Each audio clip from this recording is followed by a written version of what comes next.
If everyone outside in the hallway can please join us in the main room.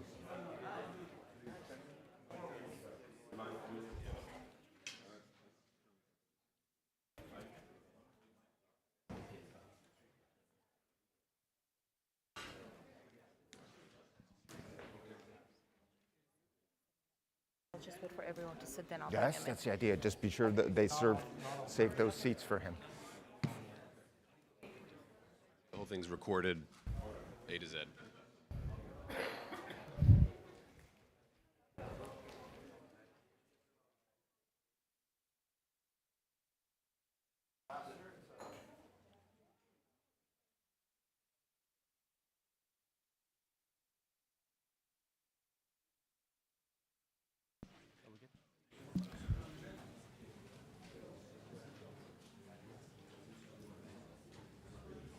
All right.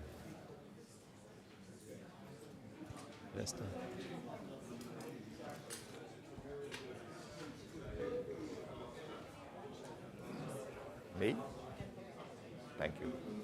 As long as everyone's in their seat. Just be sure everyone who comes in, send them directly in.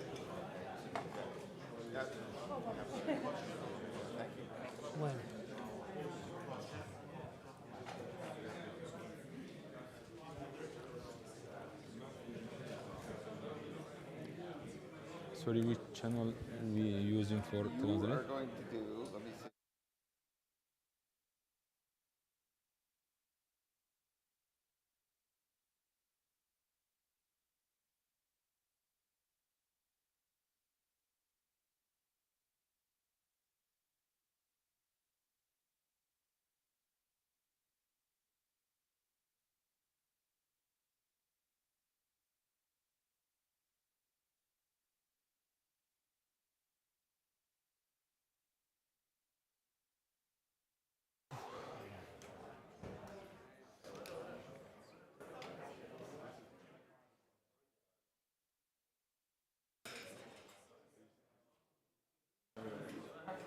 Sorry, second when.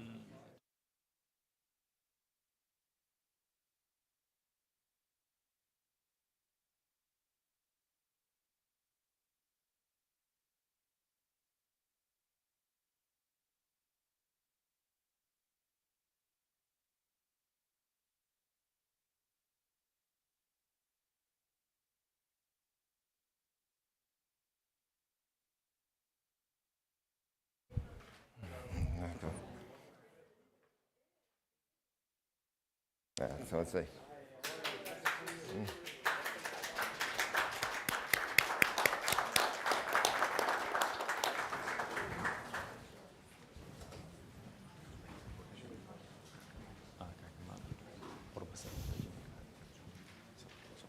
Well, welcome and thank you to the L-Monitor Global Institute Conference on the Future of Power and Energy in the Kurdistan region of Iraq. I'm Andrew Parasolidi, president of L-Monitor. The L-Monitor Global Institute, which is the convener for this event, is the events arm of L-Monitor, the award-winning media service covering the Middle East. We've got quite an agenda today. And before we get started, first things first, I want to thank and recognize His Excellency Prime Minister Masroor Barzani of the Kurdistan Regional Government of Iraq for being with us today. Very much appreciate that. And I also want to acknowledge the members of his delegation, the members of his representational office here in Washington, his entire team for their partnership, cooperation in bringing this event together. Thank you very much for all you've done. I'd also like to recognize our sponsors before we get started. The Carr Group, who is our lead sponsor today, Onyx, D&O, Western Zagros, HKN, and Moss. Thank you all for your support. It means a lot for bringing together. These companies are doing fantastic work in the Kurdistan region of Iraq, and they're a big part of the story that we're talking about today. And also special thanks to our friends at the U.S. Chamber of Commerce and the US-Kurdistan Business Council. They are also a part of what we're doing here today and have been key in this event. I've been around for 2 decades, involved or watching visits by the leadership of the Kurdistan Regional Government to Washington. And I think I can say that this week may be among the most consequential of any visit by a Kurdistan Regional Government leader ever. And let's start with two pieces of information, and we'll get into more of this afternoon or this morning. First, the signing of energy agreements totaling $110 billion investment in the Kurdistan region's future. That includes Western Zagros, which is estimated to generate $70 billion in revenue, and which occurred with the explicit support of the US government through commercial advocacy. HKN expected to bring in $40 billion in revenue, again, $110 billion. And the State Department, most importantly, has come out and the US government has supported these deals. And then, following that, Secretary Rubio said this week in testimony before the Congress that the autonomous Kurdistan region is, and by extension, these commercial agreements are a linchpin of US policy in Iraq and the region. That is a significant step. This has occurred during a very full visit by Prime Minister Barzani, who has overseen these agreements and has many meetings with leading officials. Thank you again for being here with us. We have a full panel today, and we want to get right into it. So we already have our panel on the stage. First, I'd like to welcome His Excellency Kamal Mohammed Saleh, the Minister of Electricity and the Acting Minister of Natural Resources of the Kurdistan Regional Government of Iraq, Mr. Chris Spencer, Managing Director of DNO, who's a contributing sponsor of today's events, Dr. Matthew Zeiss, Vice President, Government Affairs, HKN, a supporting sponsor of our event today, and Mr. Gerald Kepps, President of Competitive Energy Strategies. Thank you all for coming. For translation, His Excellency the Minister will be speaking in Kurdish. You have your devices here. Press the button on the top. You can press two. I think it's two for Kurdish, 5 for English. 2 for Kurdish, 5 for English. Excellency, Mr. Minister, thank you again for being here today. It's such a historic week. Let's start with you. These agreements have been signed. U.S. investment totaling $110 billion. It seems to be quite a sea change. Tell us about how you see the future of American investment in the Kurdistan region of Iraq, and what is your projection for the Kurdistan region's resources with this type of investment? بله زور سپاس جنابی سروکی حکومت کاگ مسرور بارزانی آماده بو این هجا به خوشحالم کو افرود خدمت هوای این هجا داد زور سپاس بو انستیتوت مونیتور بو رخصنا اوی کنفرانسی ابراستی بابت وزی بابت کی یک جار گرینگ بو هر ولاته کی یان حریم کی سبارت سقامگیریا آبوری یا سیاسی یا کمالاتی بو هر ولاته کی ام وکو حکومت هریما کردستان الدویف او دستور عراق کو دنگ السرات يدان وهاتيا شرعيات حكمتها هريمي وقواري فدراليه هريمي داي مال دوفي ياسا وزارة سامان سروشتي جمارة 22 2007 چندين گریبست دوار نفت دامه امضا کردن الگل چندین کمپانیا شوانا کمپانیا HKN و وستون زاگروس و هانت اویل که و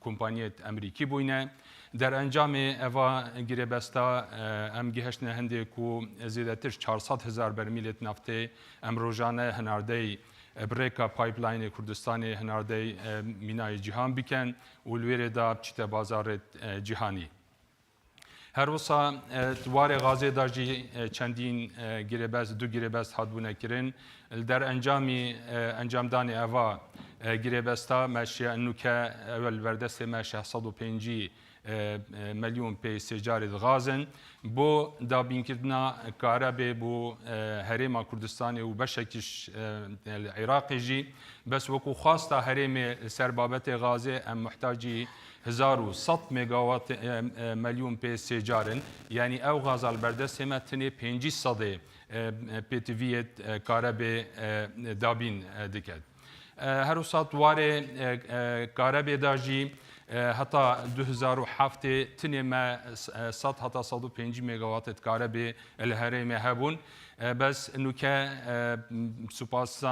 سپاسیا کو حکومت هرم پشتوانیا کا ایجار بو کرت کارابه کری انه ام خدانت زیادترش 8000 ميجاوات کارابه نه جوا 8000 ميجاوات 5205 تنه جرخانه ریکا کمپانیا جی ای امریکی تاتنیه کردن یعنی امشین بین جرخانه کارابا حکومت هرم کردستان 64 صده بر همه کمپانیین امریکیه اف کارابا جی نتنه بو وکو هرم بلکی بشی دیترت عراق جی مستفیدن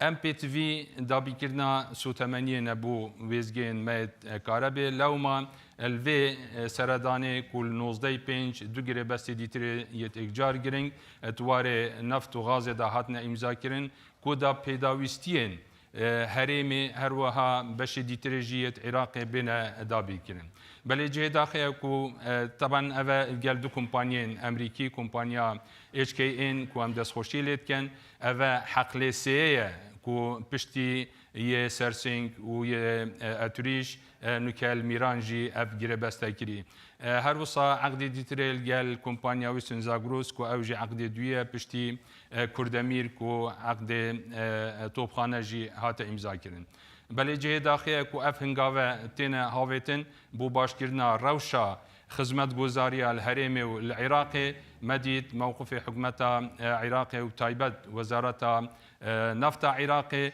دجي افري كفتني بوينه الدم كده افري كفتنا دجي تشكسان تشو لاينانينه بلكي بو هندي كو امجير خانه كاب هيستر الهرم والعراقي وبيت جيبجي كرين وكو هرم مستفيد بيت عراق مستفيد بيت كومباني جي مستفيد بن لو ما داخوزما اش حکومت امریکی او کو هر دم پشتوان بویجی بابت اکسپورت جارکا دیتره جدی سر راوستید دا اف اکسپورت جارکا دی دست به بیت کرن هر وصا هاندانا کمپانیین امریکی کو ام پی خوشحالن ام الفيري خدمتا اوا كومبانيا دان و مدوين ام كومبانيا بين استثمار کا باشتر بكن هر چند پیشتر جی کربو نوکجی ما امضا عقد الجلوان امضا کرینه و ام برهون عقد دیترجیت مجال چه ی نفت دا چه غاز چه کاربه اوجی بین امضا کرن هر وصا ام داخواست کن کو اف فشارین وزارت نفت السر اوا عقدات کد بین راگرتن چونکی براستی اف جوره گیره بسته دجی چه کسانین و چه لاینانین بلکی بو هنده کو ام هریمکا بهیس روی آبوری روی سیاسی روی جغرافی دور هبید بو سقامگیریا اوه نافچه. Thank you, Minister Kamal. I think the point that you make, the vast potential of the Kurdistan region's energy resources, the gas, the electricity, should be something that can be of value to Iraq and even beyond Iraq in the future, given the extent of those resources and with American and outside investment. Thank you. Matt, let me come to you next. HKN has signed this binding term sheet for a deal that will be valued at $40 billion in revenues.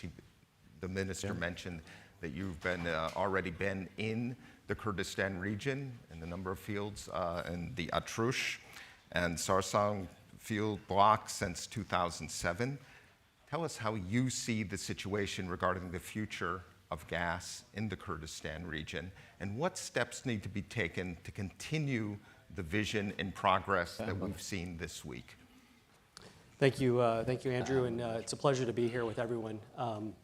It's as you noted, it's been quite a week.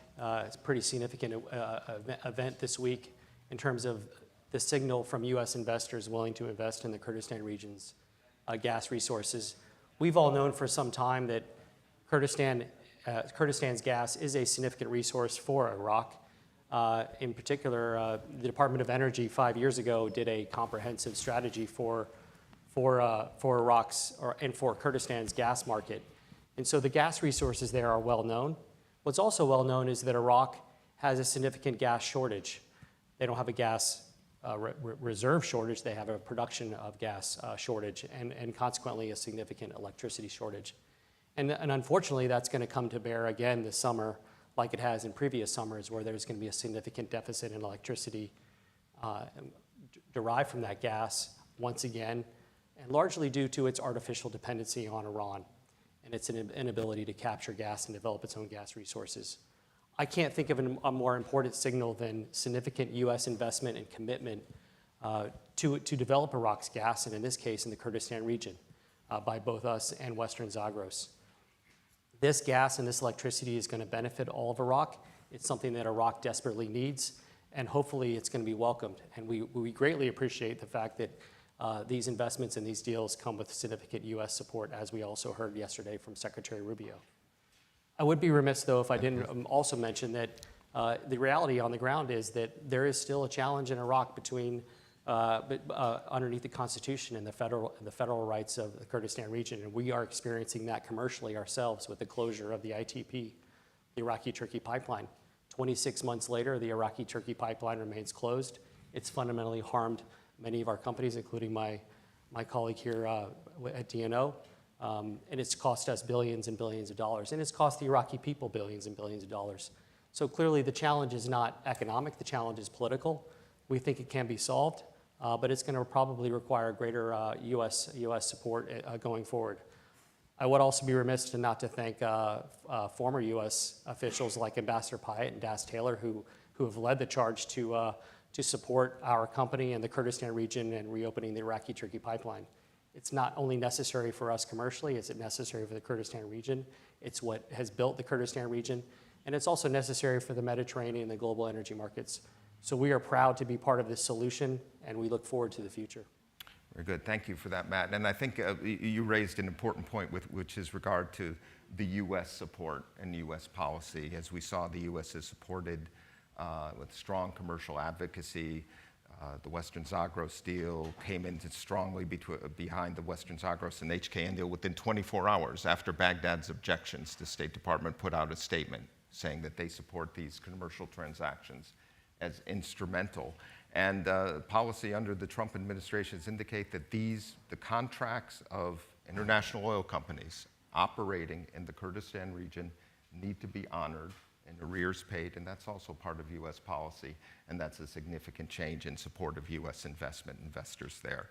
We'll come back to these themes. This is going to be a major theme of our conference today.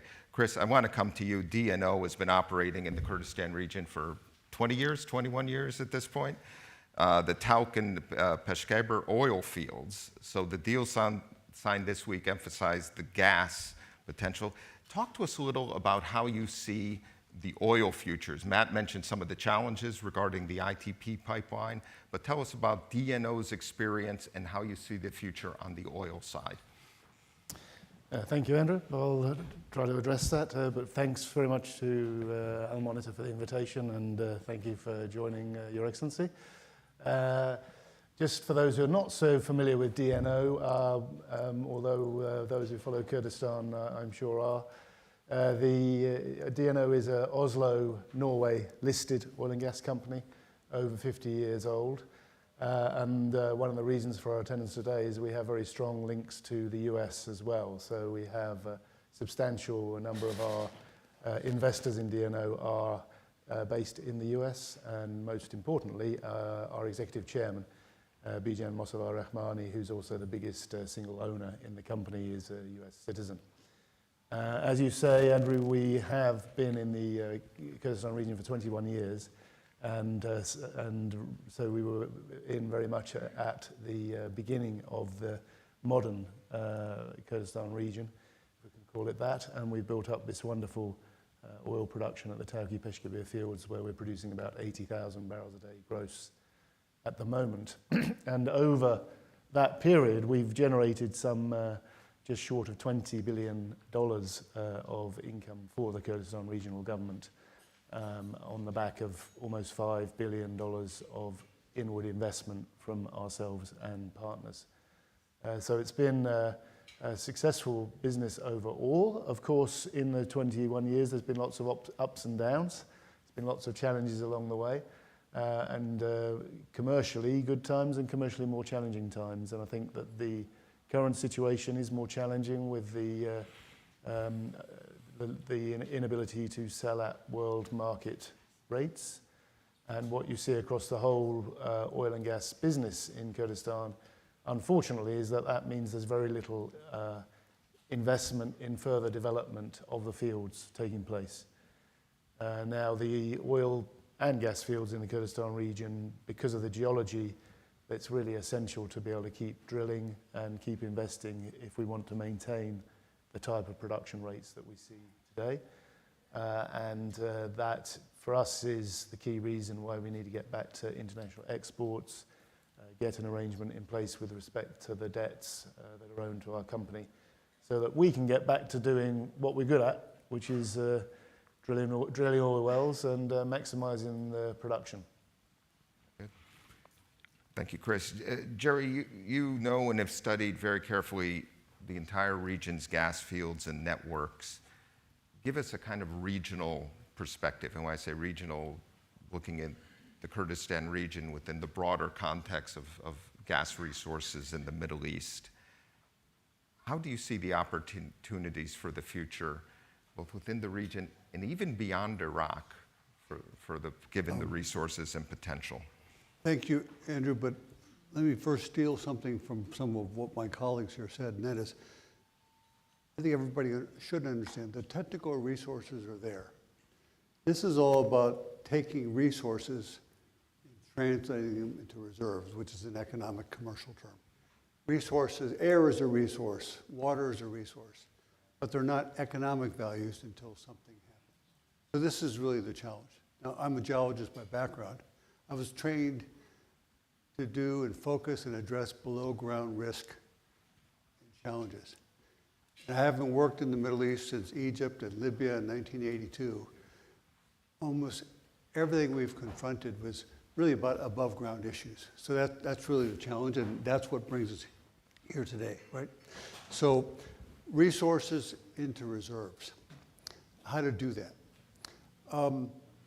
The second aspect here is when you think about natural gas, you gotta keep in mind natural gas is completely different than crude oil. It may sound strange to say that. Obviously, we're talking about underground resources, but natural gas is an economic fuel.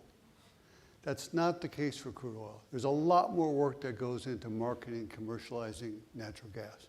As an economic fuel, it means a lot more. So when we think about what the opportunity set is, that's what we need to talk about.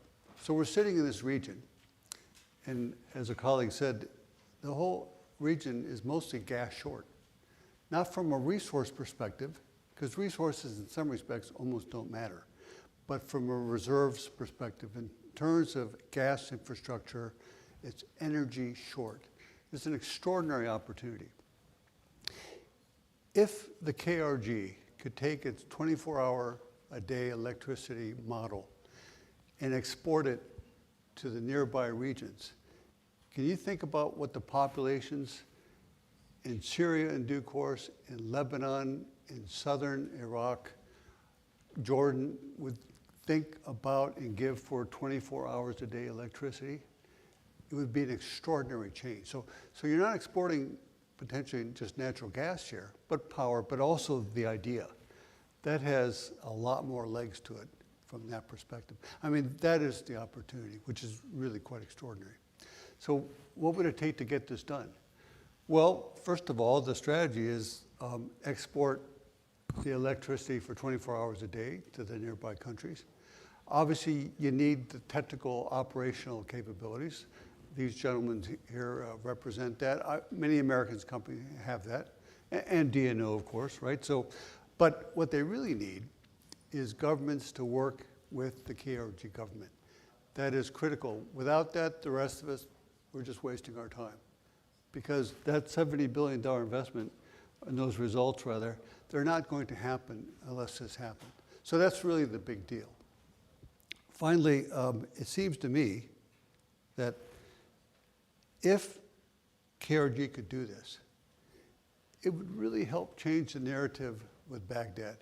That whole narrative has been about crude oil and exports and rights and contract stability and changes and who, understandably, but this could change the entire narrative. And actually, when it comes back around, could help the problem with crude oil exports. Let me leave it there, but again, the opportunity really is extraordinary. Thank you very much, Jerry. And really compelling vision. Excellency, Mr. Minister, I'd like to come back to you with the question what picked up.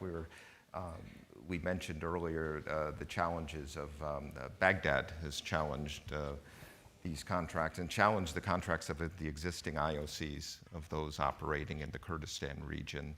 As acting Minister of Natural Resources, could you comment on the Kurdistan region's position on those talks that are taking place right now to resolve those issues so that those contracts are honored?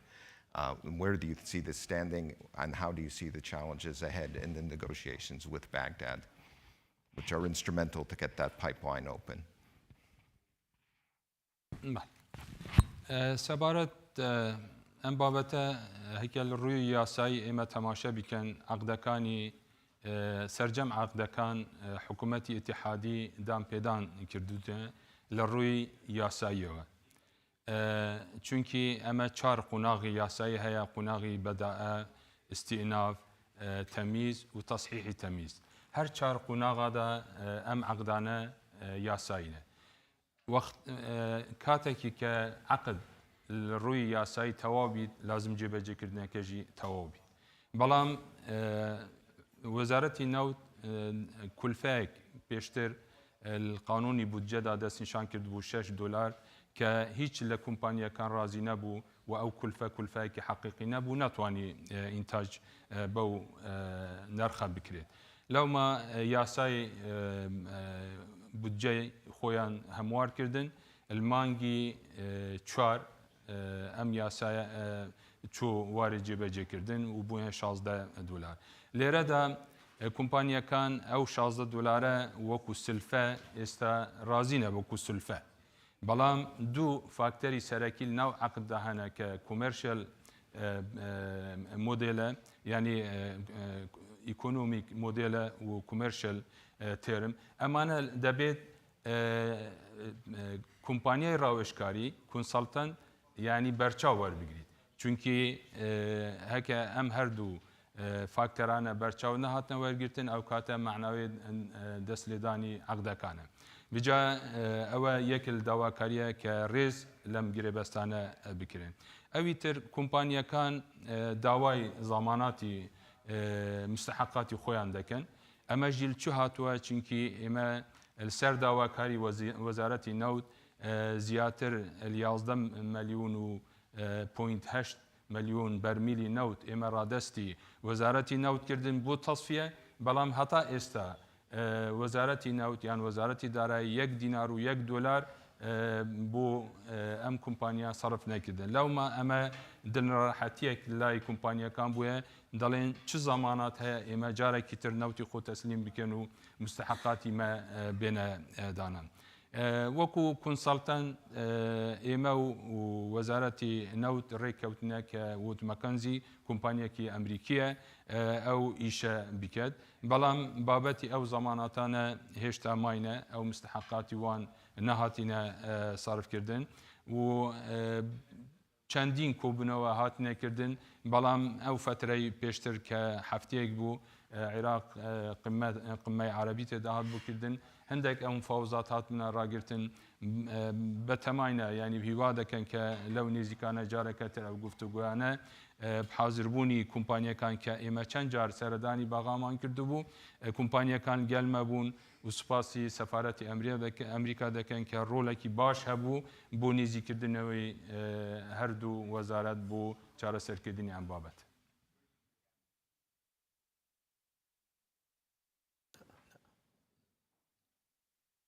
Matt, if we could pick up on what the minister just talked about regarding these negotiations, and we've already talked about what seems to be a shift towards an even stronger support by the U.S. government in support of resolving these issues. Could you comment a little more on U.S. policy and also on the legal issues? The minister mentioned that these contracts have been approved constitutionally. Iraqi court cases in the past few years have also indicated that these are indeed valid contracts. So what's the holdup? Well, Andrew, I think history is important, and I think sometimes even in this city, we forget our own history. And so let me back up a little bit.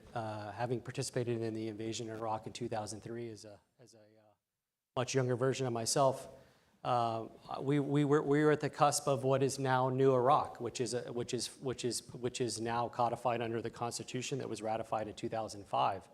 And I think it's important for everyone, including the U.S. government, to refresh themselves on why is the Kurdistan region exists now under the Iraqi Constitution, and what was the U.S.'s role in that? And the U.S.'s role was consequential.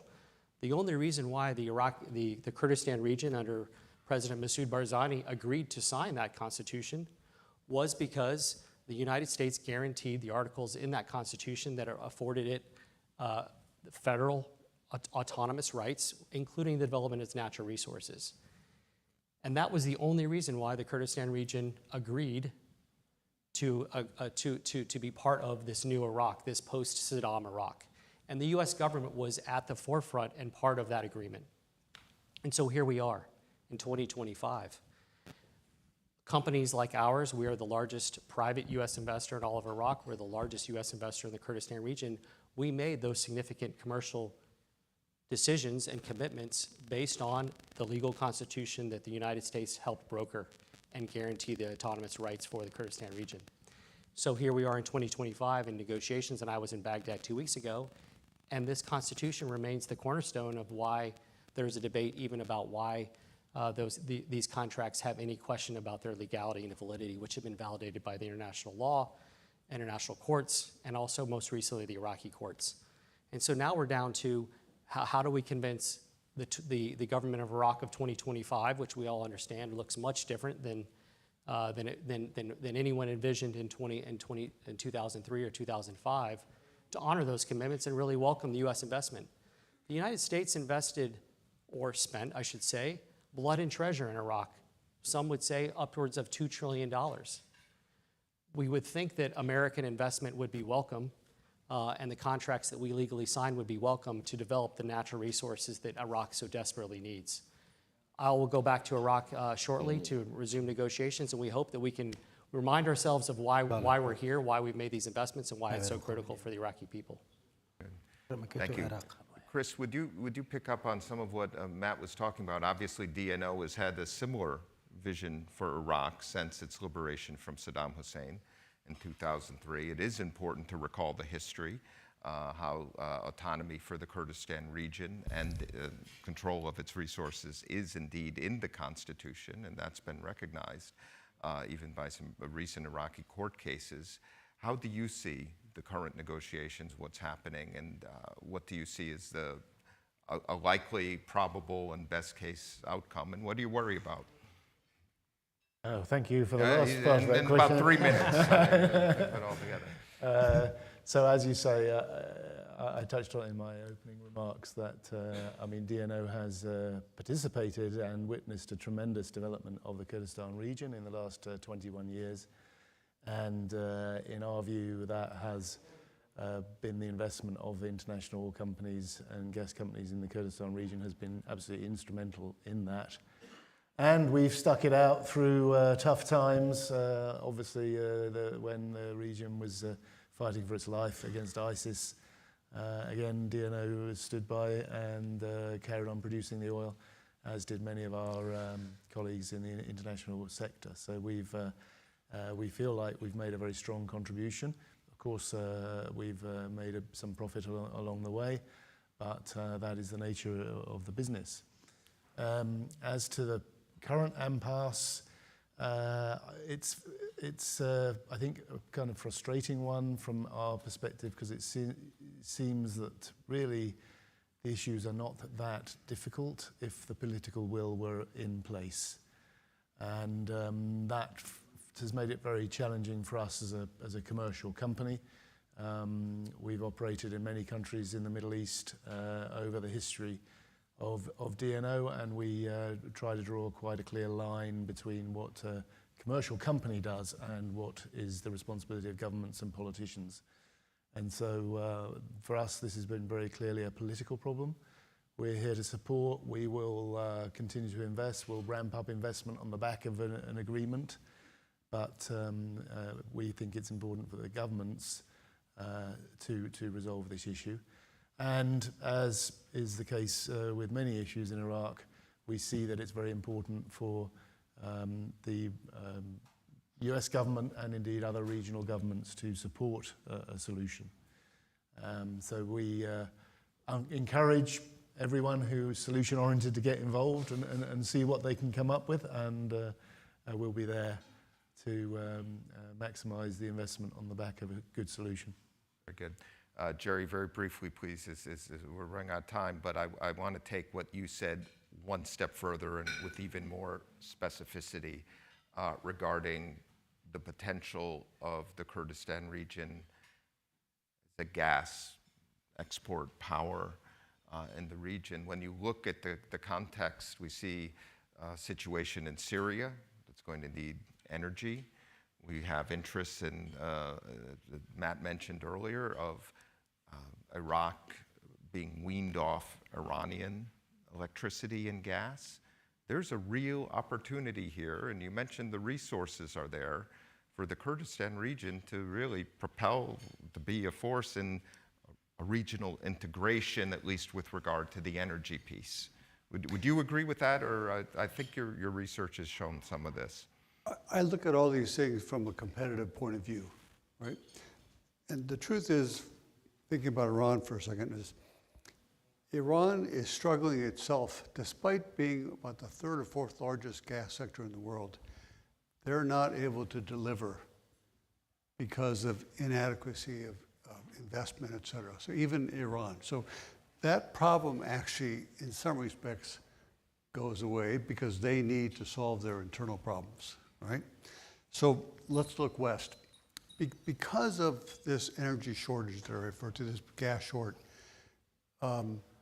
Jordan, Egypt, Syria now, Lebanon, southern Iraq, these, from a competitive perspective, the supplies aren't there. The projections this year for Iraq as a whole, which is really mostly southern Iraq, is that at peak load requirement for gas this summer, the available power supply is only about 50%. 50%, that is catastrophic. Never mind being inconvenient by not having power. We're talking, people will be dying this summer because of this in the rest of Iraq. So what would people give to have electricity 24 hours a day? What can you do with that? And would that help change the narrative of the discussion that the rest of you are here to talk about transit growth? That's the thing I would put up for you. And competitively, other sources of supply in the region are not capable of standing up for a set of reasons, mostly above ground. Let me stop there. Very good, and thank you all. This was a rich panel in terms of analysis and information. Thank you, Excellency Minister Kamal, for your participation and leadership on these issues. Matt Zeiss, HKN, Chris Spencer, DNO, good friends, and also for your corporate engagement on these important matters and investment in the region and your support for this conference. We appreciate it. Jerry Kepps, my friend, thank you for that analysis. Sure. We are going to bring up the next panel. There is no break. You see the schedule on the program. We go immediately to our next panel because of Secretary Wright and Prime Minister Barzani's schedules today. So just join me in the transition for 30 seconds to a fantastic panel, and let's bring up our next group.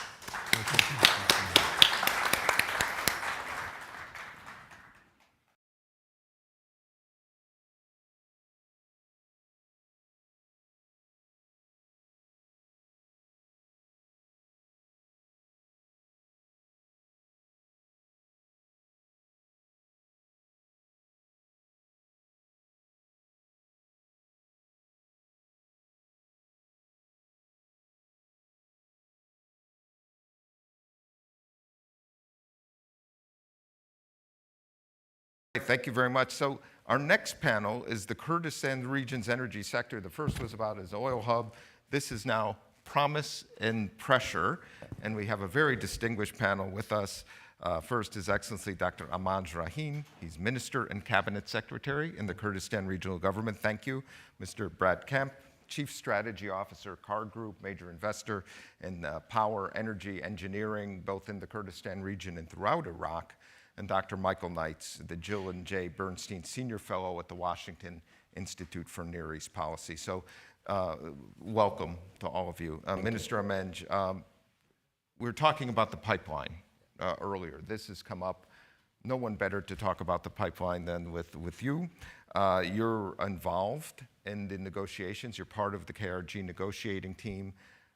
Tell us from your perspective as someone in the negotiations where this process stands, how you see it working out. It's not only legal, complex issues, but that there are also overlaying issues regarding KRG, Iraq, Turkey relations, and of course the role of the United States. Thank you, Andrew. You all know that the Iraqi constitution created and adopted the federalism in 2005. And very clearly it's allowing the Kurdistan region to develop its oil and gas, natural resources, including oil and gas. But unfortunately, till now, the federal government failed to implement the federalism system in this regard. And still they are, unfortunately, using and implementing laws and legislations which belong to the Saddam's regime. Still, the law is belong to the 1976, while it is really against the Iraqi constitution. If you look at the Iraqi constitution, it's very clearly divided the powers between the Kurdistan region and the federal government.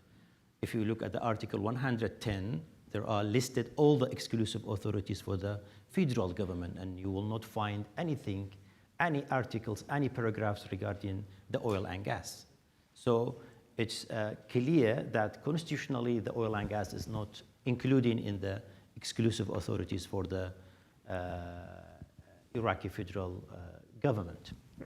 According to this legal constitutional basis, for the first time the Kurdistan region in 2007 enacted the oil and gas law, while we were in absence of federal oil and gas in whole Iraq.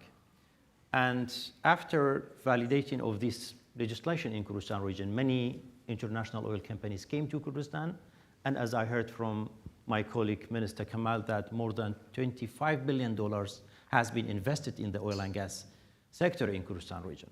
And you are all aware that ExxonMobil came in 2011 as an American oil company. They signed 6 PSCs with the Kurdistan regional government, Ministry of Natural Resources. Chevron came, they signed 2 production sharing contracts at that time, Hunt Oil, and after that HKN and Western Zagros. So we noting that the American international oil company, they have a really very essential role in promoting and developing the oil and gas sector in Kurdistan region. In 2014, February, the Iraqi government cut the share transfers, money transfers to the Kurdistan region. And really it was a very huge economic shock and financial shock for the Kurdistan region. So the Kurdistan region obliged to export oil independently from the Baghdad in May 2014 for the first time through the pipeline. And this process continued until 2023, when the International Chamber of Commerce arbitration case against Turkey is not allowed anymore to exporting oil through the pipeline. Even Iraq won $1.8 billion in the arbitration case, but unfortunately since March 2023, the finance in Iraq and Kurdistan region, we lost almost more than $20 billion. From the financial perspective, really, the arbitration case and the closure of the pipeline really hurted the finance in Kurdistan region. So after 2023, according to the new Iraqi budget law, because at the absence of having a federal oil and gas law, we were managing the oil and gas sector since 2005 until now in the frame of the Iraqi budget law, which is not the right place, the Iraqi budget law, to be managing the oil and gas sector and resolving the conflicts between Iraq and Kurdistan region, Baghdad and Erbil. In the legislation of the budget for 3 years, 2023, 2024, 2025, for the first time, Kurdistan region agreed that the Kurdistan oil will be exported through SOMO, which is a state company for oil marketing. And the revenue of the exported oil will be transferred to the Ministry of Finance. But the Kurdistan was expecting, in return, we are getting our share from the Iraqi budget law. But the articles in the Iraqi budget law really was interpreted by the Ministry of Oil with a very limited, narrow interpretation. They offered at the beginning just $6 per barrel for the cost of production and transportation, which doesn't work for the IOCs and for the production sharing contract. You know, there is a huge difference between the contract that has been signed in Iraq and the one that has been signed in Kurdistan region. There in the Kurdistan region, we have a production sharing contract. In the rest of Iraq, the mostly is the service contracts. Even lately, they have a profit sharing contract, which is very close from the economic model and commercial terms, is very close to the production sharing contract. Really, this $6 doesn't work at the beginning. So the federal government and the Kurdistan region, we worked very closely together to amend the Iraqi budget law for the first time in 2025. And the $6 has been increased to be $16, which is really a progress in the negotiation regarding resuming the export, the oil export through the pipeline. And in the amendment, we agreed that we will hire a technical consultant because the $16 will be like an advance payment. And this technical consultant will come and evaluate and estimate, looking at the production sharing contract, looking at the R factor, and looking at the economic model and the commercial term of the production sharing contract to know if this $16 is matched with the economic model of the contract or should be reduced. So it has been almost like 6 months we are negotiating with the Iraqi government, and you know we have a third party which they are producers of the oil. Our situation is not like Iraq. Iraq, they have their national oil companies. Even the marketing is through the national SOMO company. But really in Kurdistan region, everything is through the private sector. So the main point that really now it's outstanding between the Kurdistan regional government and Baghdad and the IOCs is about the role of the technical consultant. Iraqi government and Ministry of Oil asking that the technical consultant should have ability and authority to review the economic model and the commercial terms of the contract, which has been really rejected by the IOCs. As Matt in the first panel really explained very well that the production sharing contracts has been recognized by the judicial system in Iraq. The Karkh Commercial Court in Baghdad recognized all the PSCs that has been signed by the Kurdistan regional government with the IOCs, and even the appeal, which is the highest judicial authority in Iraq, ratified the resolution and the ruling by the commercial court in Baghdad.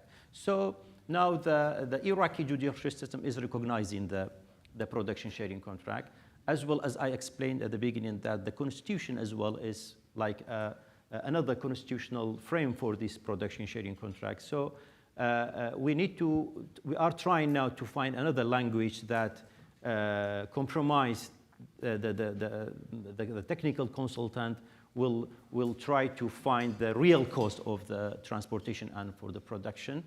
And there is a progress as well in this regard. We all three parties, we agreed that we will hire Wood Mackenzie, which they are top consultants around the world. They are providing such consultancy to the governments, to the companies.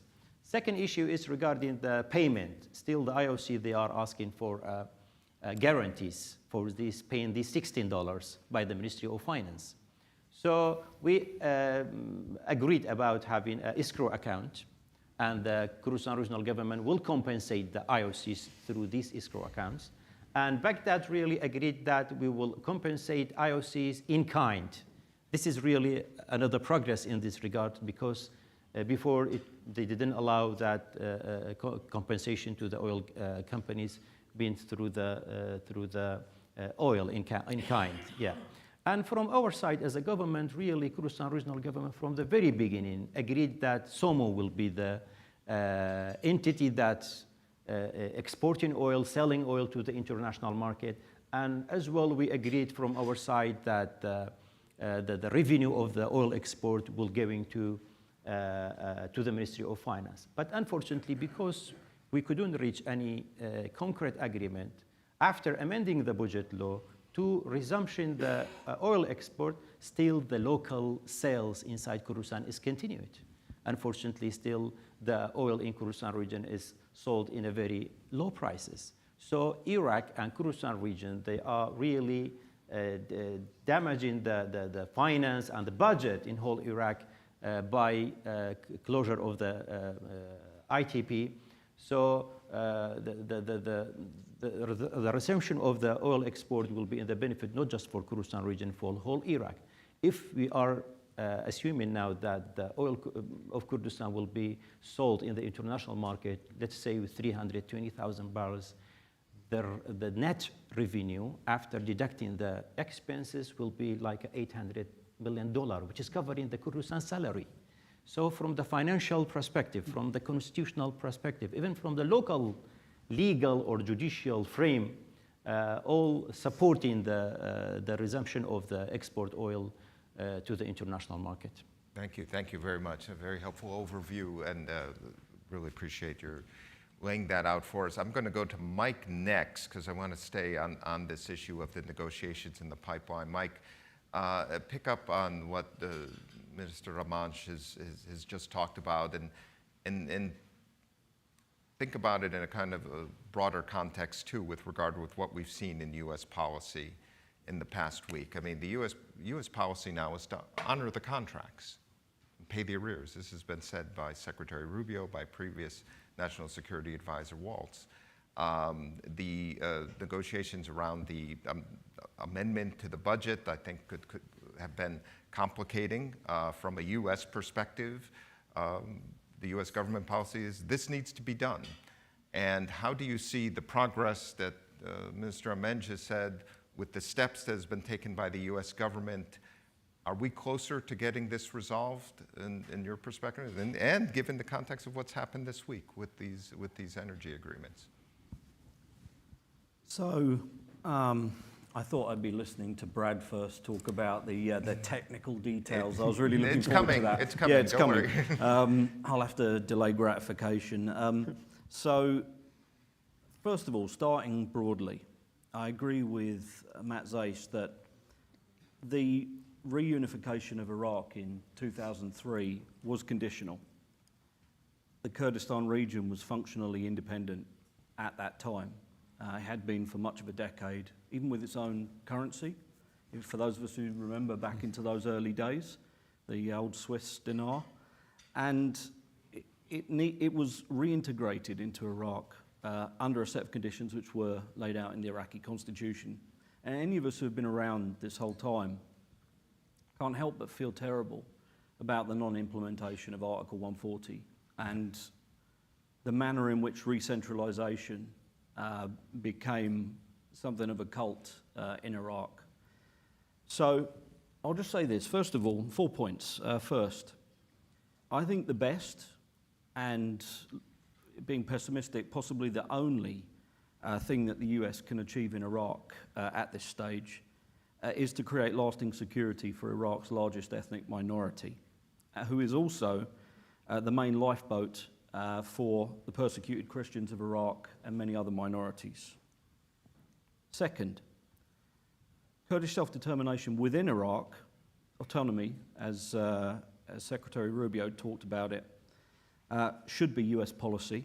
And judging by what we've heard this week, increasingly it is US policy. Now, you know, the US government says a lot of things these days. It needs to follow through with action. And that action is about getting the Baghdad Prime Minister's office and Ministry of Oil to look at Kurdistan as a synergy, an opportunity, and to work with the political factions in Iraq to silence disruptive elements We saw a little example of that when we had the amendment of the Iraqi budget.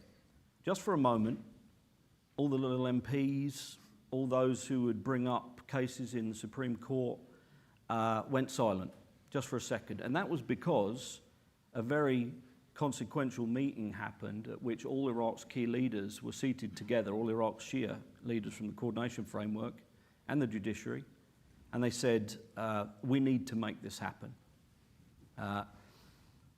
So let's try and make that moment happen again. And we do have time between here and the November elections.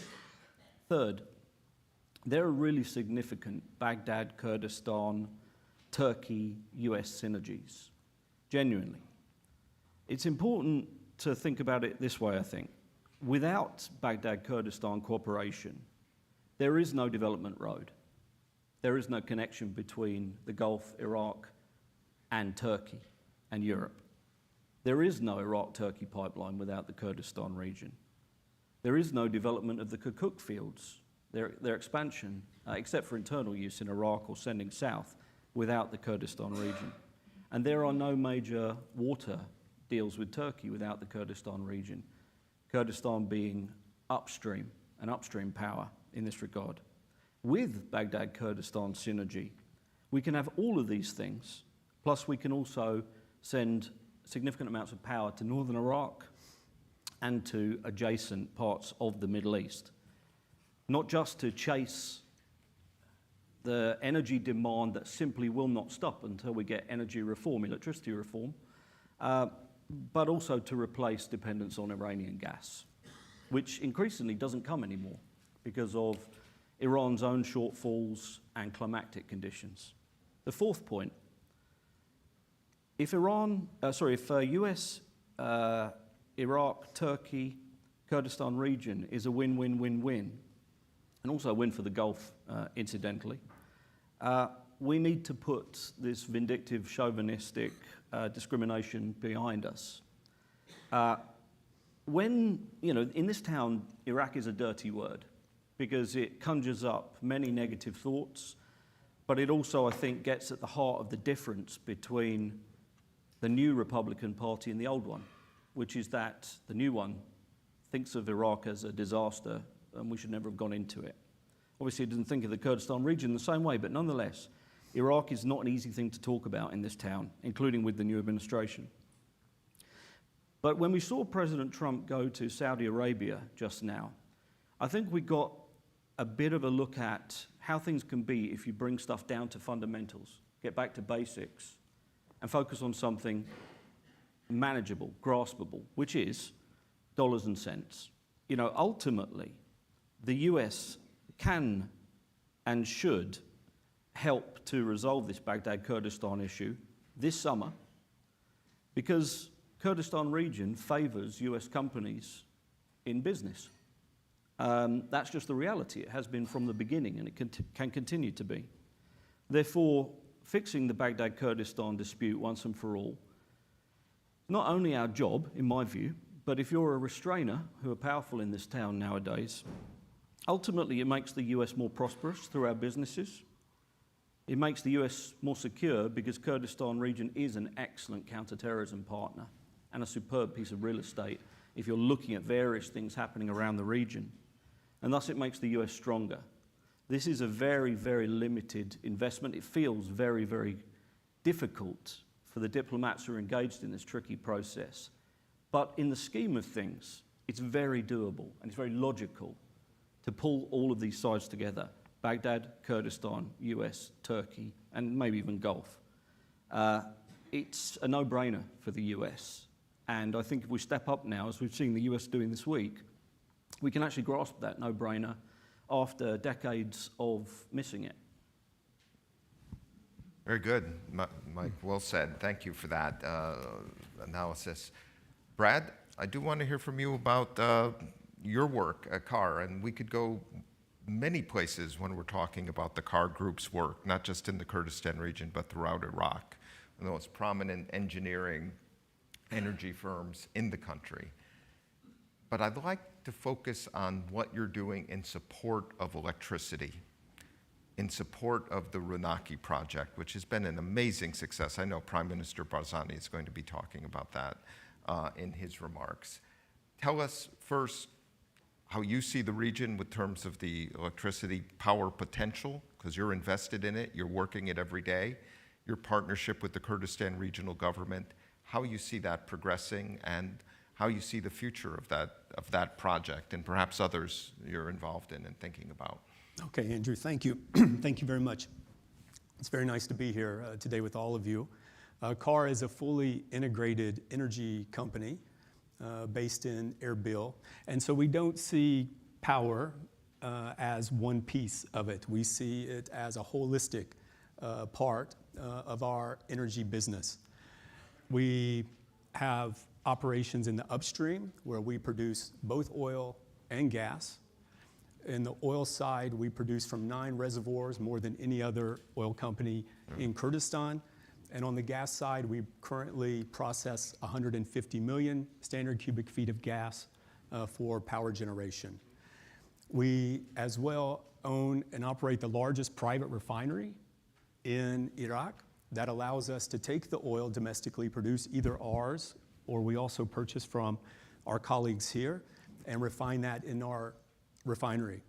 On the gas side of the house, the gas feeds into our power plant, which is currently 1.5 gigawatt combined cycle power plant. And interestingly, we sell power to 2 customers at our power plant. We sell to the Kurdistan regional government, and we sell an equal amount of power to the federal government of Iraq as well. This is regulated and supported by the Ministry of Natural Resources, the Ministry of Electricity, and the Prime Minister's office to really recognize that we have a resource that's in demand and that we should be sharing that resource since we're able to provide it. If I take a couple step backs, I'll tell you that in 2004, after the liberation of Iraq, Sheikh Baz, the owner of CAR, looked around and he saw an amazing open field for energy development, and he saw nothing on the field.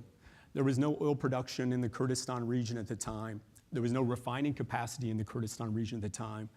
There was some rudimentary power production with dirty fuels in the region at the time. And he said, thinking about Rockefeller, as he would often tell the story, that he really needed to look at putting a solution in place that covered every aspect. He couldn't just invest in extraction of oil. He couldn't just invest in the production of power. He had to look at the full energy value chain to be able to deliver for the people. And I can tell you, after an event, the most recent one being the COVID pandemic, no longer do the people of Kurdistan wait in line for refined fuels. No longer do the people of Kurdistan not have power when they flip the switch. No longer do the people in Kurdistan wait in bread lines or such as those things that historically happened because of this development, the full value chain of it. To drill down, sorry, little oil man talk, but to drill down on your Runaki question. Runaki, for those of you who don't know, I participate in 2 ways in Runaki, both as CAR selling power, but I also live in Erbil and I consume power. And so let me tell you as a consumer first. Runaki is a project to deliver 24/7 power from the grid, so utility scale power at a good rate to the public. And before that, we had a mixture of ways that we received power. We had neighborhood generators that would belch the fuel and exhaust that they were providing power to our neighborhood. We had private generators at our houses if we could afford them, and we had grid power as well. And the grid power would be anywhere from 12 to 14 hours of your supply. Those 3 elements combined total are expensive. They're expensive for the consumer. Under the Prime Minister's leadership, they have now signed up all of Erbil onto a 24/7 power delivery program, of which we have smart meters installed, and that is metered, and we now pay, which will be a reformed price, as I saw from the cabinet meeting last week, a standard fee across all of that. As a consumer, I'm ecstatic. I get up in the morning, I don't have to reset the clock on my coffee pot, my coffee's already brewed.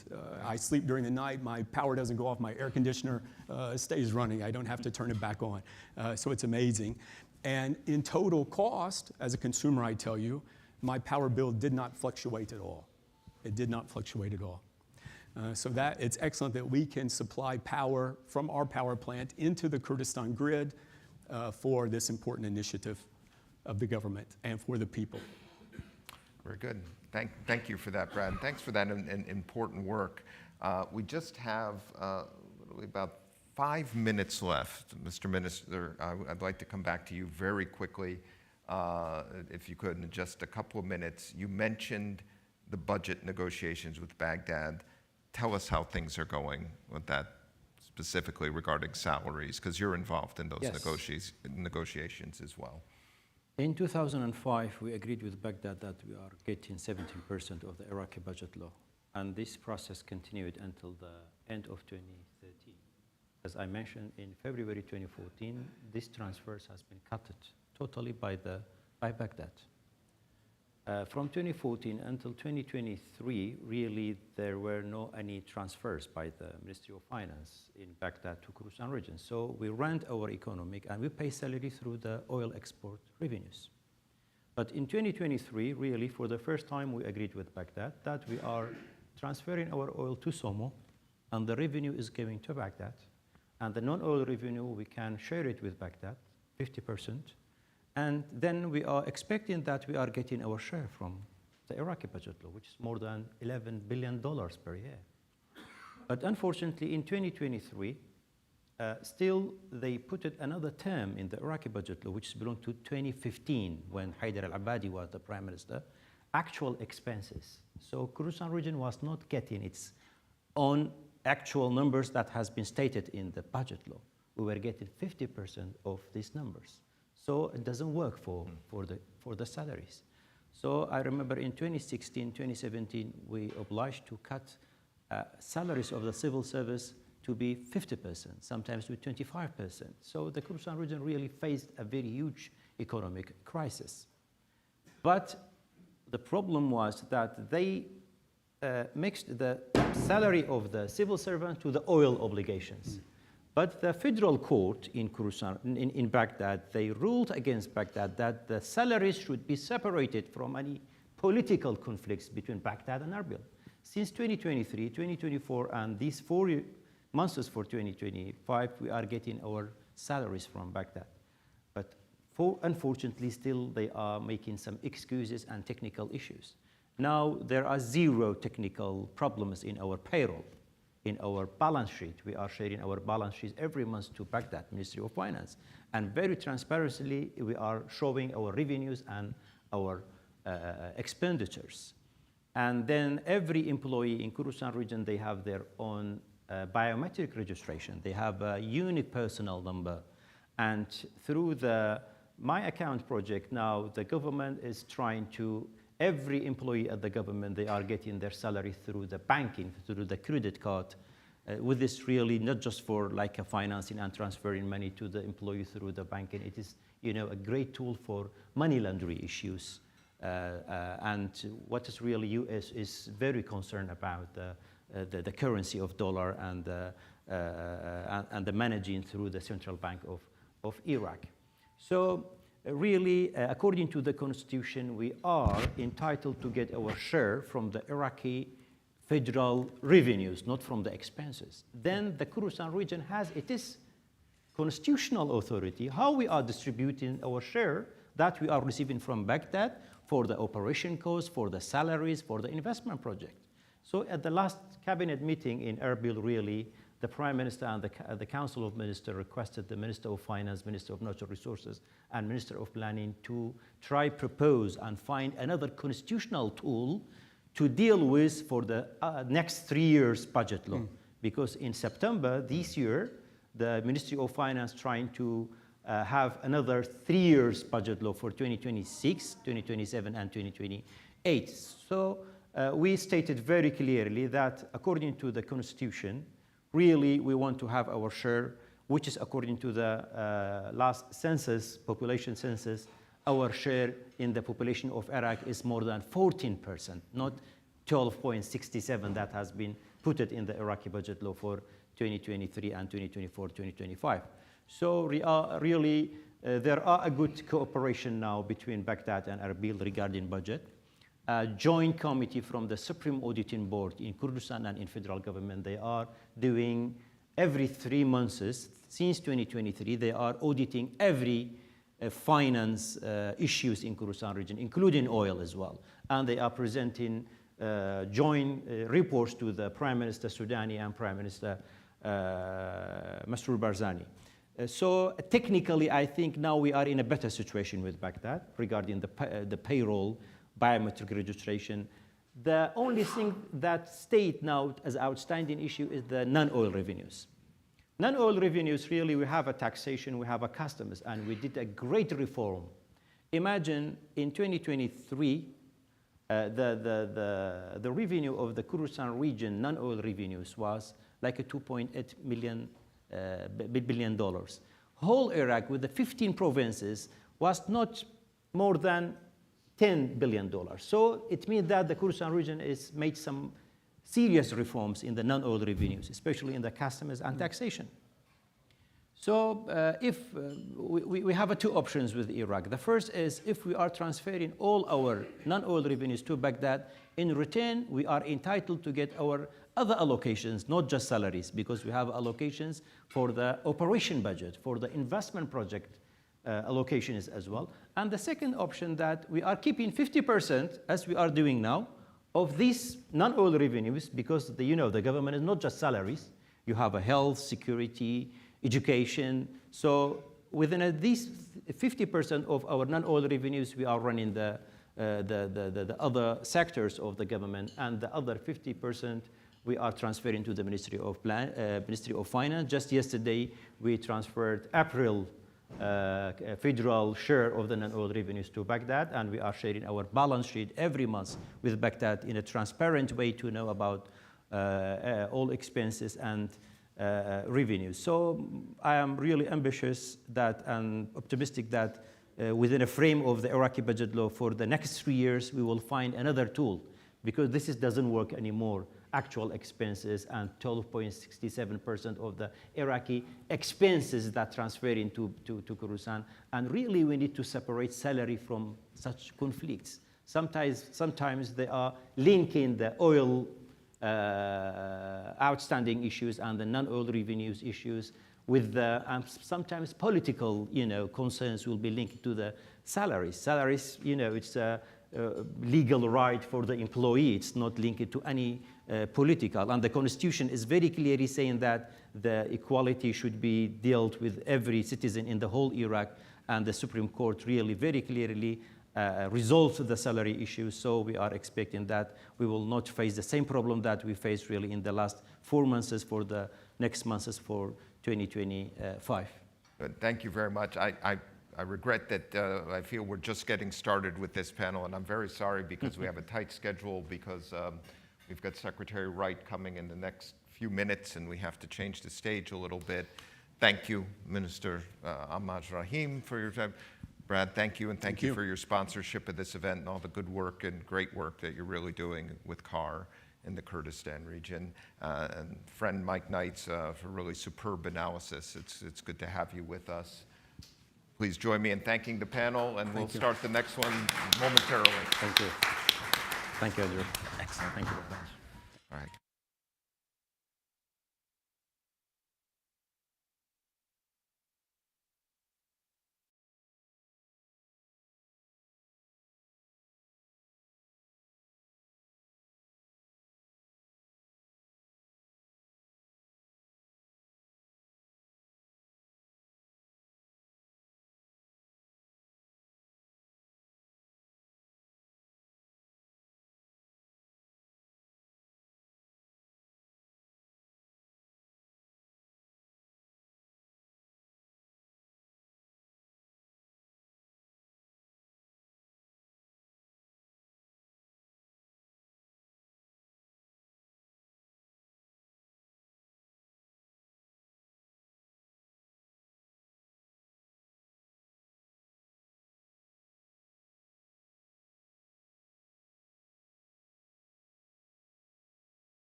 Thank you, and thanks to everybody. Thank you, Mr. Secretary. Let me do a brief introduction. We'll get right into the questions. This is an exciting week. I know you just came from a great conversation with Prime Minister Barzani. I'm sure some of that, what you can share with us about thinking about the importance of the Kurdistan region's resources in terms of U.S. policy and investment. I think it's critical. Many of you know Chris Wright. He's the 17th Secretary of Energy for the United States. He is an entrepreneur. He's a humanitarian. And he has a passion for bringing the benefits of energy to every community in the world. And that comes through every day in your work, both here in the United States and what you do internationally. His passions inspired a career in energy, not only in oil and gas, but in nuclear and in shale development, where you've really been a pioneer in a number of the companies you've been working with. Pinnacle Technologies, which created the hydraulic fracture mapping industry. And these innovations helped launch commercial shale gas production in the 1990s. So you've been doing this for decades. You're also chairman of Stroud Energy. That was an energy shale gas producer. You sold it to Range. And most recently, you've served as chairman and CEO of Liberty Energy, where your team helped to expand the shale revolution to include oil as well as natural gas. It's an amazing record of accomplishment. Thank you for joining us today on what's been an exciting week for the Kurdistan region and U.S. investment in the energy industry. Let me start with the first question. Prime Minister Barzani this week presided over 2 major energy deals, with Western Zagros estimated to generate $70 billion in revenue and HKN estimated to generate $40 billion. Baghdad has once again, as they have unsuccessfully in the past through their own court system, challenged these deals. But the Trump administration is strongly behind these energy investments, and it has been in calling for Baghdad to honor their existing contracts in the Kurdistan region. Please give us your comment on the importance of U.S. energy investment in the Kurdistan region, especially in the context of what we've seen happening this week with these agreements. Yeah, Andrew, as you said, energy is the lifeblood of civilization. You know, our economies, our quality of lives, what our opportunities are. And President Trump's agenda is relatively simple. It's prosperity at home and peace abroad. And when companies develop commerce together and develop resources together, you have more peaceful relations. And that is our goal, to spread those commercial relations around, bring commerce, not conflict. I had a great dialogue with Prime Minister Barzani. I think Kurdistan has tremendous natural resources. I see great opportunity for American cooperation there, as evidenced by the signing of these 2 deals. And we would love to see that commercial relationship grow and flourish. Continue the oil production in the region, grow the oil production in the region, and very exciting projects in natural gas that can help electricity generation in the Kurdish region of Iraq, exports around neighboring places, and industrial development, build materials for rebuilding and industry in the area. So very excited about these cooperations. Mr. Secretary, you mentioned the link between the gas development and electricity. Prime Minister Barzani, who's going to be interviewed after you, will talk in some length about an amazing project. I'm sure you both talked about a little bit, the Ranaki project in the Kurdistan region, which is bringing electricity to millions who did not have it before. It's an amazing success. It's not just limited to the Kurdistan region, but it's an example and an opportunity for all of Iraq and even beyond. Let me expand this a little bit and talk about the Kurdistan region's energy resources. We've been talking about them all morning. They're substantial, especially its gas reserves, which could allow it over time to become a hub for all of Iraq and beyond Iraq to other countries, and especially when you see what's happening in Syria and important relations in Turkey and throughout the Levant as the region rebuilds. And this supports U.S. interest broadly in the Middle East and in the energy industry, weaning Iraq and others off of Iranian dependence. This can start with the Kurdistan region. It should not be a tension with Baghdad. Do you see the Kurdistan region's gas and energy reserves in this context of a potential partner for the Trump administration's plans for integration in the Middle East as he sees it post-conflict, post-Assad, Syria, and beyond? Absolutely. Absolutely. Look, today and throughout my whole lifetime, the single largest source of energy in the world is oil. Oil is incredible. You can't have a modern society, you can't have the lifestyles we all have without oil. But the fastest growing energy source, whether you look over the last 50 years or over the last 12 years, the fastest growing energy source in the world is natural gas. It is also changing the game. It is changing the quality of life for people everywhere that has access to natural gas, has the chance for industry to build more things. And again, as we mentioned, electricity. We still have 1 billion people with barely any access to electricity and another billion with only a few hours a day access to electricity. The development of gas in Kurdistan and the existing power infrastructure to grow electricity production and electricity delivered to the people of northern Iraq, to the Kurdish region, and to their neighbors, this is fantastic. This is very aligned with President Trump's agenda, to unleash energy dominance in the United States and to our allies abroad. So very excited to see these commercial developments and to develop resources. There's often this term, resources. Our country's endowed with great resources. I think often that's the wrong word, because when materials are underground, they're materials. They aren't resources. They only become resources when people and technology and business conditions allow them to be produced and distributed. So we are very keen to work with and support the people of the Kurdish region to turn their endowments underground of materials into resources. And of course, in that region and among the Kurdish people, they have a history of already doing that. It's not that this is new, but what we would like to see is this cooperation to expand this and grow it. Good for the economy there, good for the United States and our partner companies there, and good for all those that'll benefit from that increased energy resources. Absolutely, and good for the region. I mean, as the Trump administration Commerce, said, not conflict. Commerce, not conflict, absolutely. Secretary, you were with President Trump on this trip to the Middle East. And I'd like you to think about the amazing week you had with President Trump in the context of what's been happening this week with the announcement of the U.S. deals in the Kurdistan region. Are we not seeing in both places a similar trend for U.S. policy? The Gulf trusting the U.S. economy and the U.S. government with sizable investment, and the Kurdistan region trusting the United States with game-changing investment in its energy assets. Is this not a trend we're seeing that's part of a good news story in terms of energy? This is a trend. This is a good news story. We had the previous administration here in the United States that chose to sort of shun our allies in the region and spend all of its effort on the biggest source of trouble in the Middle East, which has been Iran. It's been a destabilizing force across the region. It is at a breakneck pace to develop nuclear weapons. The last administration spent their effort on Iran. We want to embrace our allies in the region for commerce, alliance, progress. Again, commerce, not conflict, and align together to end the menace that Iran has been to the region. We want to see Iran dismantle its nuclear weapons program and end its troublemaking in the region.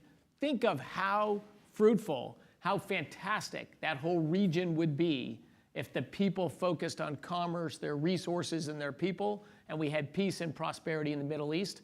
That is the vision of President Trump. And I think it's supported by the Kurdistan region's energy resources. Iraq, we discussed earlier today, is going to have an electricity crisis again this summer. The federal government of Iraq depends on Iran for its electricity and gas, and the people of Iraq suffer because of it.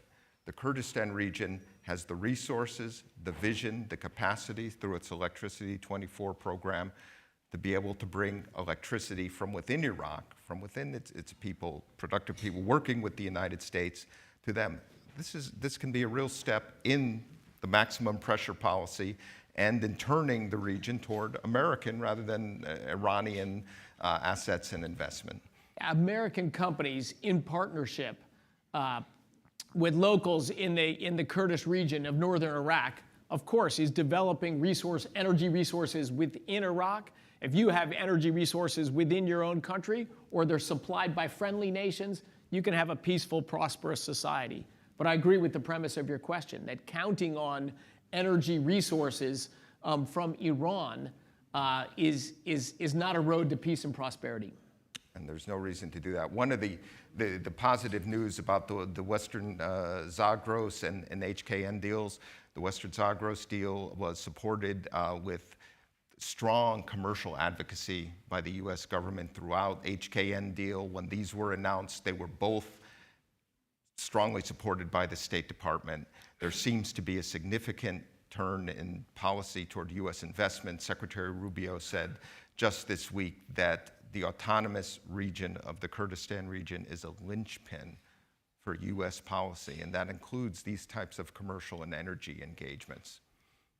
Well said by Secretary Rubio. Well said. Mr. Secretary, I know your time is short. Tell us a little more about how you see the region in terms of overall energy markets and how it fits with the broader picture of U.S. energy policy, looking out at the Middle East over the next year or two. On our trip where we visited three key allies of the United States in the Middle East that are also major energy producers. So we have sort of twofold interest. One there is to grow the energy resources for America and for the world and for our allies abroad. So these are major energy producers that we have investments from American companies helping production in all of those countries. And those countries that have been very successful energy producers have generated a lot of excess capital and a need to invest that. And their primary investment destination is the United States. So this brings investments into our country, helps reindustrialize our nation, brings job opportunities to the heartland of America and across our economy. So multiple facets to our relationship with our allies in the Middle East, but that is absolutely the direction we want to go. Closer engagement with our allies, commercial ties, U.S. investments into other regions and other parts of the world, as we see here in the Kurdish region of Iraq. They develop closer commercial ties, and ultimately we'll see investment flowing the other way as well. But when people have tight commercial ties in well-energized societies, you can have a peaceful, prosperous world. That is the agenda of President Trump, and I think this fits right in that stream. Thank you. And you know, as I said, it's been really a consequential week for both U.S. energy policy with these transactions. It's been a consequential week for U.S. policy toward the Kurdistan region. And as you know, within Iraq, the Kurdistan region has been a vital partner and ally, not just in terms of energy, not just in terms of business, but as a partnership, strategic partner in fighting terrorists and deposing the dictatorship of Saddam Hussein many years ago as well. Oh, in defeating ISIS. In defeating ISIS, that's what I mean, exactly. The Kurdish people and Kurdish forces have been allies with the United States in many causes. Great. Mr. Secretary, this has been fantastic to have you here with us today. I'm so glad you shared some time, that you had a great conversation with Prime Minister Barzani, and that you took the time to talk about the U.S. interests in the Kurdistan region and its energy resources with us, how that fits with the U.S. policy and the Trump administration's vision for economic integration and prosperity, commerce, not conflict, as you said it so well. So thank you for that. I know we're on a tight schedule. You have a tight schedule. Prime Minister Barzani does. We're going to bring him up now to talk about the exciting developments in the Kurdistan region. But first, I want to thank you so much for joining us today for this conversation. Thank you, my honor. Well done, Secretary. And Prime Minister Barzani will be interviewed by El Monitor Chief Correspondent Amberin Zaman.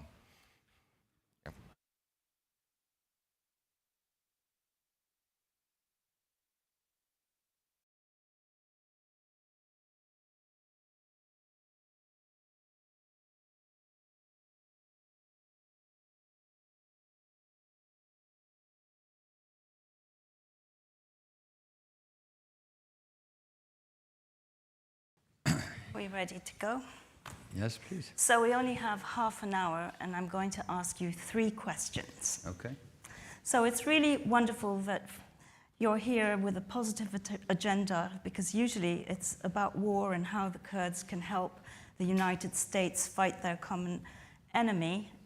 You've signed all these very big deals, and of course they're closely bound up with your pet project, Runaki, providing 24 hours electricity to Kurdistan, which personally thrills me because I was kind of sick of getting stuck in the lift at the Rotana Hotel.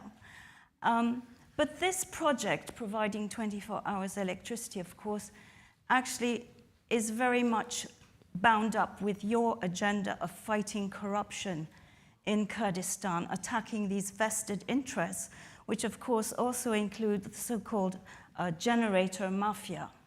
But at the same time, there is psychological resistance, of course, among the people who are used to getting almost free energy. So, Prime Minister, can you kind of walk us through all the challenges and the benefits of this project? Well, first of all, thank you, Amber, and it's good to be here. And please allow me to thank Mr. Secretary for being with us today and thank the whole audience for being here. Of course, your question is very important, and that is one of the basic services that every people deserve to have electricity. Of course, this is a very long problem that our people have been suffering from. And we recently have started some reforms, one of which was to provide this project of Runaki, which means to provide 24-hour electricity to all of Kurdistan. And I'm very glad that actually it's working very well. It's going and moving forward. Now we are providing to the main cities. I can tell the audience that by the end of this year, we will have all our major cities covered with the full 24-hour electricity, and by the end of next year, our hope is that all of Kurdistan will have 24-hour electricity.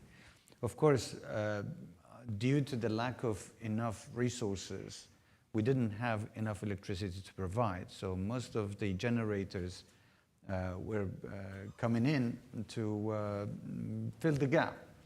Of course, I mean, that would also pollute the air. There was a lot of noise, sometimes some issues, 2 bills the people had to pay, electricity coming and going, switching.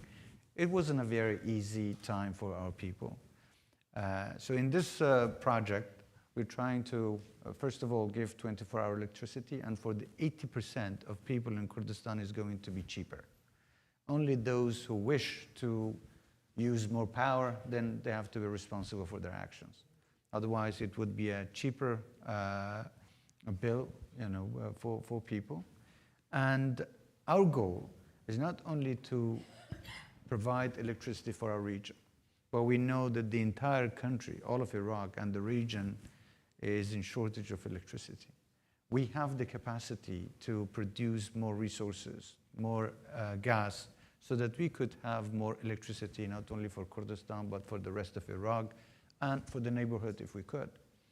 And that's why I'm very proud that recently we signed 2 important deals with 2 American companies that have been operating in Kurdistan for more than 15 years.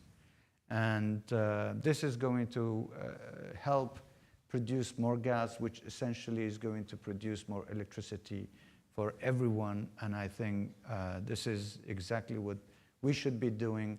Look at our people and try to provide more services for the people. So what you're describing is essentially a win-win situation for Iraq as a whole. Absolutely. Yet, as was mentioned during the previous panels, there is yet again resistance from Baghdad to this, and even talk of legal cases being mounted anew in Baghdad to stop these deals going forward.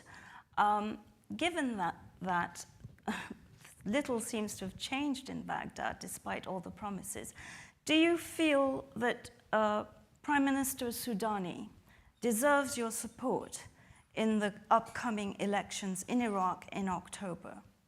Well, let's focus on the statement coming from Baghdad. I think they should have waited to know what this deal means. This is a deal that would really serve the entire country. It will serve and would be beneficial to the Iraqi people as a whole. It's not just the Kurdish people in Kurdistan. So this is a deal that everybody is looking for because it will produce more electricity to people. Why stand against it?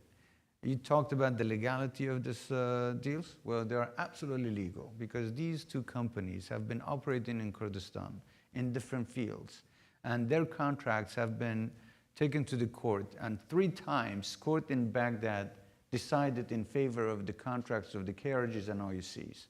So the extension of their fields and their operations in Kurdistan is absolutely legal. In fact, the constitution is giving Kurdistan region the right to do more deals in the areas that are under the control of the Kurdistan region. So it's absolutely constitutional, it's legal, and any dispute or any decisions or statements against these deals will be just political statements and nothing else. Of course, you know, we would like to have a prosperous country. We would like to have a prime minister, a government that would respect the constitution. And we have tremendous respect for Prime Minister Soudani. And we hope that he will continue to act as a prime minister of all of Iraq and look at Kurdistan region and the rest of Iraq in the same way. And of course, any prime minister that promises to serve the whole country deserves the support of the Iraqi people, including ours. So does he say anything different to you behind closed doors? Does he say, look, I'd really like to do this, including for the pipeline, but hey, my hands are tied by X, Y, and Z? Do you have those kinds of conversations? And where can the United States perhaps intervene constructively to help unblock this? No, we always have very good conversations with the Prime Minister. He's always been expressing his willingness to be supportive. You're such a diplomat. Well, moving on to, I said that, you know, we never talk about war, but in neighboring Syria, you have a new government and you still have an ISIS problem. Are you confident that this new government in Syria, which is led by somebody who had an association of some kind with ISIS at some point, and whose country remains very fractured, and there's a huge security vacuum, are you confident that his government will be able to contain this problem? And going forward, do you see the benefits of working with him and with the US-led coalition, and of course the SDF, and continuing to defeat and destroy ISIS? Well, no doubt, Syria is going through some challenging times, and there is a new era for the Syrian people, the Syrian government. We all know the background of all the players in the region. I think that this regime also deserves a chance, as we saw that President Trump, in his visit, met with President Shara and promising to lift sanctions not only by the Americans but also by the Europeans. And we've seen that many of the regional countries also promising to help if the regime in Damascus is up to the challenges. I think everybody deserves that chance to see how they will perform. We hear good things from all sides. We know that it's not easy. The country is still not well controlled.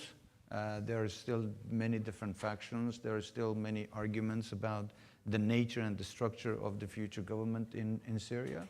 We hope that eventually the Syrian people will all come together. They will have an election and they will have a constitution that would respect the rights of all the groups, components, minorities, whether they are Kurds or Alawis or Druze or other Arabs in all of Syria. This is a decision for the Syrian people to make, but definitely when we see that whenever the Syrian people decide and agree on a structure that is suited for them, of course we will be supportive. They are our neighbors, and we'd like to promote peace and development in our neighborhood, which eventually is going to be beneficial to all of us. You spoke of building a new model in Syria, and we have a model in Iraq that has granted you, the Kurds, federalism, federal status, We also know that the president, the interim president of Syria, seems very bent on a unified, centralized system. Do you think that's realistic for Syria?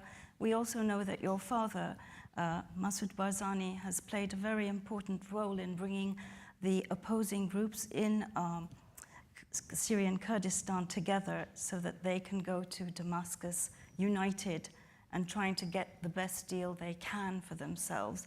Do you believe that there is hope for a sort of more decentralized model for Syria that, to me personally, seems the realistic one? And do you believe the regional players, and Turkey in particular, which seems to have outsized influence on Syria, would go along with that? Look, let's look at Iraq first. We have a federal system in Iraq. But federalism is not just ink on the paper. Federalism needs to be implemented the way it's supposed to. Of course, we have shortcomings today in Iraq in the implementation of the constitution. Federalism, we think, I mean, this is something that we believe would be the best system for Iraq. In 2005, the majority of the Iraqi people voted and ratified the constitution. So this is a system that has been promising. Although there are still challenges, not because federalism is bad, because federalism has not been fully implemented. So it's very important that when you have a system, the system is respected. And that's what we want for Iraq. Now, for Syria, you're absolutely right.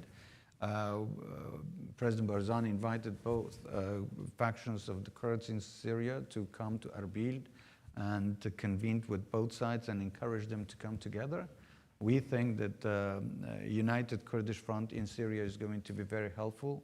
It will give them strength in negotiating with Damascus to secure their rights. But of course, it's their decision what kind of model they want to negotiate with Damascus and what kind of agreement they want to have with Damascus. All we want is to see the Kurdish rights being respected. And of course, during the negotiations, I believe that they will come up with a system that works for all of them. And in terms of the neighbors of Syria, so far we've seen that the tensions have been eased, and everyone is looking for an opportunity or are ready to look at that chance for Syria to not only come out of ashes, but also to thrive. We're here in Washington, and I'd like to ask you about Secretary Rubio's comments about Kurdistan, saying how important preserving Kurdish autonomy is. Do you feel that there is a shift under the Trump administration in the relationship between the United States and the Kurdistan regional government? We appreciate the statement by Secretary Rubio. We think it was very important to hear that statement coming from the United States, which we consider to be our closest ally. We are proud allies and friends of the United States. And to be frank, we are very supportive of the policy of President Trump's administration and his decision in promoting peace, development, and prosperity in different parts of the world. This is why we are here. We are here to prove that Kurdistan is not only good in fighting terrorism with the allies, but it's also ready to build with allies so that we could serve our people and also the American investors who are wishing and willing to come to Kurdistan. So this is a win-win situation for everyone. And yes, we do see that there is, we feel the welcome, we feel the support that we have here in Washington, and we are very proud of this relationship. Well, I think we can end on that very positive note. Thank you so very much, Prime Minister. Thank you. Thank you. Coming, we appreciate this. Prime Minister Barzani, Secretary Wright, and everyone.